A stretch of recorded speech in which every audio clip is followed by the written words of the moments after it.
ఓం నమ శివాయ. ఇవాళ మహాశివరాత్రి సందర్భంగా అరుణాచలేశ్వర శివయ్య చరిత్ర గురించి మనం మాట్లాడుకుందాం. నేను లాస్ట్ మంత్ జనవరిలోనే అరుణాచలేశ్వరం వెళ్లాల్సి ఉండే, బట్ కొన్ని అనుకోని పరిస్థితుల వల్ల క్యాన్సిల్ అయ్యింది. అండ్ శివయ్య ఆజ్ఞ లేని చీమ కూడా కదలదంటారు కదా, మరి ఇంకా నాకు ఆజ్ఞ రాలేదేమో అరుణాచలేశ్వర టెంపుల్ విజిట్ చేయడానికి. త్వరలోనే వెళ్తాను. అలాగే ప్రతిరోజు మీకు ఉపయోగపడే ఒక టాపిక్ గురించి మీకు ఎక్స్ప్లెయిన్ చేస్తాం. మిస్ అవ్వకుండా సబ్స్క్రైబ్ చేసుకోండి. అండ్ ఈరోజు డే 5 చాప్టర్ 1 అరుణాచల పర్వతం. అన్ని కొండలకి అరుణాచలేశ్వర కొండకి ఒక ప్రత్యేకత ఉంది.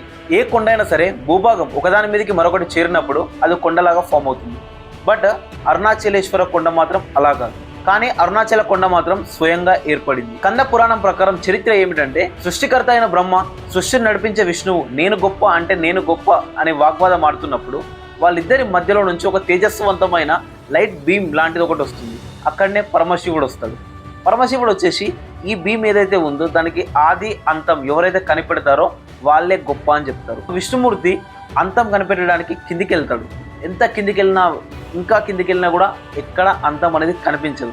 దాంతో తిరిగి వచ్చేసి తనకి అంతం అనేది కనిపించలేదని చెప్పేసి అండ్ పరమశివునికి చెప్తాడు. కానీ బ్రహ్మ మాత్రం ఆది అంటే మొదలు చూడడానికి వెళ్తూ ఉంటాడు. ఎంత వెళ్ళినా కూడా రాదు. సో ఎంతకి రాకపోవడంతో ఒక పువ్వు పైనుంచి కిందికి పడుతూ ఉంటుంది. ఆ పువ్వుని అడుగుతాడు, నువ్వు ఎక్కడి నుంచి పడుతున్నావు అంటే నేను చాలా దూరం నుంచి పడుతున్నా అంటది. అయితే నువ్వు ఆది చూసినావు కదా, సో పరమశివుడు అడిగితే నేను చూసినా అని చెప్పు అంటాడు. బ్రహ్మ చూసినట్టుగా చెప్పమంటాడు. సో పక్కనే ఒక నంది కూడా ఉంటాడు. నందిని కూడా సాక్ష్యం చెప్పమంటాడు. సో పరమశివుని దగ్గరికి వెళ్ళి తను ఆది చూసినా అని చెప్తాడు. దాంతో పరమశివునికి కోపం వచ్చేసి శపిస్తాడనమాట. అందుకే మనం చూస్తాము ఎక్కడ కూడా బ్రహ్మని ఎక్కువ గుళ్ళు ఉండవు, ఎక్కువగా పూజలు కొలవడం అనేది జరగదు. ఇప్పుడు శివుడు తేజస్వంతముగా ఉన్న చోట ఒక పర్వతం లాగా ఫామ్ అవుతుంది. ఆ పర్వతం సత్యయుగంలో జ్యోతిలాగా, త్రేతాయుగంలో బంగారంలాగా, ద్వాపర యుగంలో వెండిలాగా, ద్వాపర యుగంలో రాతిలాగా, ఇప్పుడు కలియుగంలో శిల రూపంలో ఉంది. చాప్టర్ 2 అర్ధనారీశ్వరుడు మరియు అరుణాచల క్షేత్ర చరిత్ర. మనం అరుణాచలంలో అర్ధనారీశ్వరుడు అవతారం చూస్తాం. అసలు దాని వెనక చరిత్ర ఏమిటి అంటే, ఒకరోజు పార్వతీదేవి శివుని వెనకలంగా వెళ్ళి తన కళ్ళను మూస్తుంది.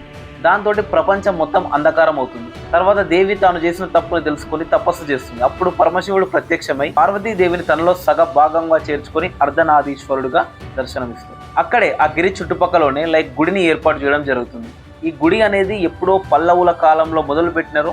అండ్ తర్వాత వచ్చే రాజులు దాన్ని డెవలప్ చేసుకుంటూ వచ్చిన తర్వాత చోళాలు, తర్వాత శ్రీకృష్ణ దేవరాయలు కూడా ఆ గుడి అభివృద్ధికి తోడ్పడినారు. చాప్టర్ 3 గిరి ప్రదక్షిణ మరియు రమణ మహర్షి. పరమశివుడే స్వయంగా గిరిగా అవతరించాడు కాబట్టి ఆ గిరి చుట్టూ ప్రదక్షిణలు చేస్తే పరమశివుని చుట్టూ ప్రదక్షిణలు చేసినట్టుగా ప్రజలు భావిస్తారు.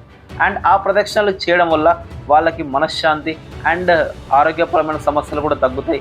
ఆ గిరి చుట్టూ ప్రదక్షిణలు చేయడం వల్ల పుణ్యం లభిస్తుందని చెప్పేసి, మనశ్శాంతి కలుగుతుందని చెప్పేసి ప్రజలు భావిస్తారు. అలాగే అరుణాచలం వెళ్ళిన ప్రతి ఒక్కరూ రమణ మహర్షి ఆశ్రమానికి కూడా వెళ్తారు, ఏదైతే గుడి పక్కలో ఉంటుంది. రమణ మహర్షి చరిత్ర ఏంటంటే, తను ఒక బాలుల్లా అందరిలాగా ఆడుకుంటున్నప్పుడు ఒక వ్యక్తి వస్తాడు. అండ్ అతను అరుణాచలం క్షేత్రం వెళ్ళానని ఆ క్షేత్రం గురించి చెప్పినప్పుడు రమణ మహర్షికి ఒక పరమైన సైలెన్స్ అండ్ ఒక మనిషి చనిపోతే ఎలా ఉంటుంది ఎక్స్పీరియన్స్ చేయాలనుకుంటాడు. అండ్ తను చనిపోకముందే చనిపోయినట్టుగా పడుకున్నప్పుడు బాడీ వేరు, ఆత్మ వేరు, శరీరం వేరు, నేను వేరు అని భావించి అక్కడ నుంచి ఇంట్లో చెప్పకుండా అరుణాచల టెంపుల్కి వెళ్ళేసి అక్కడ ఒక దగ్గర ఉండి కూర్చొని మౌనం పాటిస్తూ అక్కడే ఉండిపోతాడు.